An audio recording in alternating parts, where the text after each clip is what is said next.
ঘুম থেকে উঠলেন, এমনি এমনি উঠে চলে যাবেন না। উঠেন, বসেন, বসে ঘুমের ভাব দূর করেন।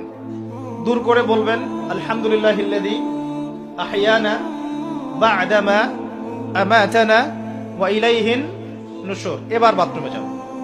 বাথরুমে গিয়েই বাথরুমে ঢুকে গান গাওয়া শুরু করবেন না। বাথরুমে ঢুকেই বাম পা দিয়ে ঢুকবেন। ঢোকার সময় বলবেন বিসমিল্লাহ, আল্লাহুম্মা ইন্নী আউযু বিকা মিনাল খুবসি ওয়াল খাবাইস। বাথরুমে কিন্তু জিন শয়তান থাকে, আল্লাহ পাক বলছেন। তো বাথরুমে জিন থাকে এটা বিশ্বাস করলাম তো। এবার দোয়াটা পড়লেন, এবার আপনি ইস্তেঞ্জা সারলেন, তারপরে বের হওয়ার সময় বলছেন গুফরানাকা। কি বলছেন?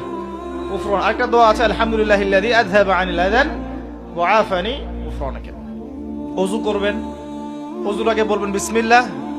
ওযু করার সময় খুব বেশি পানি অপচয় করবেন না, কারণ অপচয়ে সবচেয়ে কটু জাতি এখন মুসলিমরা। আচ্ছা।